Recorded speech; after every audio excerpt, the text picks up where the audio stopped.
Hello, my name is Steve Ono. I am the author of Can Any Guitarist Even Dream, and I'm here to talk to you about guide fingers.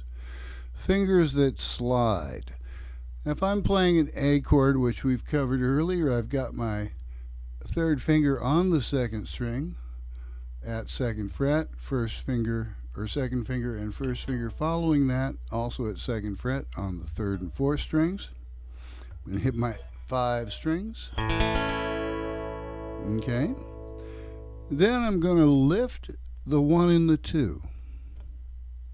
Slide 3 up 1 fret, so it's at third fret. 2 goes on to first string. 1 goes on to third string behind second fret and strum 4 strings. That is D or D major. Lift 1 and 2, slide 3, place 1 and 2. Lift 1 and 2, slide 3, place the 1 and 2. Lift 1 and 2, slide 3, place the 1 and 2. Now the third finger isn't the only guide finger. We talked about A to E before.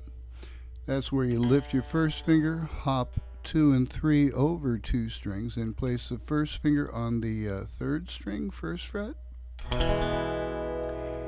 Now if I'm doing that third string, first fret, E, I have my first finger on the third string, and I can slide that up to the second fret for the D chord.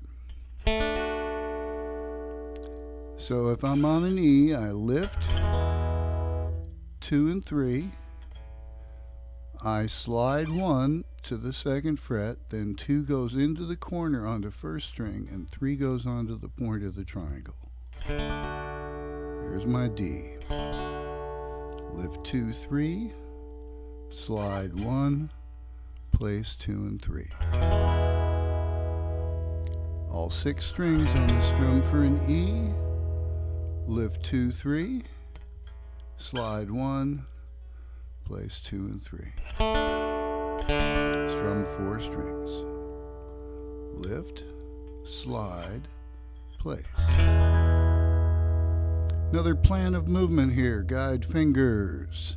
Lift 1 and 2 and 3, slide 1, drop 2 and 3. It is not always 1, it is not always 3. 3 is quite popular though as a guide finger. But it could be any finger. Now, the next thing to talk about after guide fingers is the idea of an intentional floppy finger.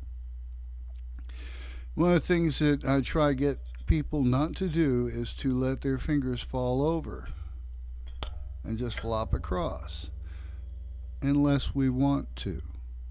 And here's a situation where we're going to want to get both of the strings at the first fret with the first finger. Go ahead and just try to do that with just the first finger alone. So you're going to have to let that first finger knuckle go a little bit. Let it flop. Now the real trick is being able to hold the other 2 fingers of the F chord together. Now F is related to C and G. Here's my C with the third and second fingers over on the 5th string. And I pick my third and second fingers up and I move them to the 4th and 3rd strings. Then I flop the first finger across to get the F. 4 strings only. Now if you can get all 4 strings, you're doing really well. It is not easy. I'd rather hear the lower 3 than lose 1 than miss the lower 3. Okay, they have the priority. So flopping the finger is important to do, but it isn't essential that you get that highest note. There it is, an F chord in full. Hop the 2 fingers next door, stand up the floppy finger. So the finger must be able to flop on demand, on command. Hop the 2 fingers next door, flop the first.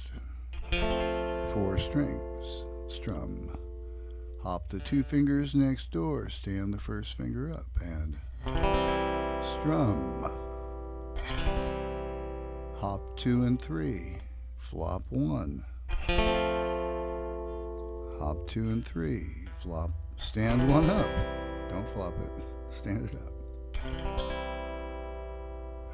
Okay, now F has an evil twin that is easy as well. Place the pinky on the second string at the 3rd fret and move your first finger to just the 1st string.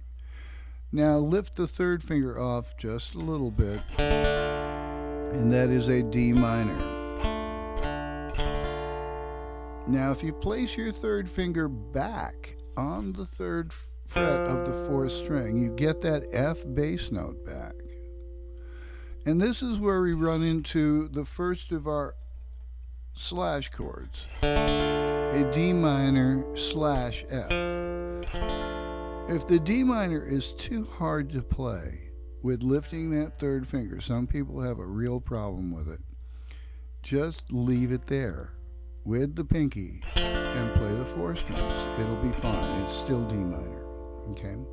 D minor with a D bass or D minor and F bass don't have a whole lot of difference in sound. Okay? So you've got an F to a D minor. And the 2nd finger does not need to move. It can stay right where it is. And everybody can revolve around it. F to D minor.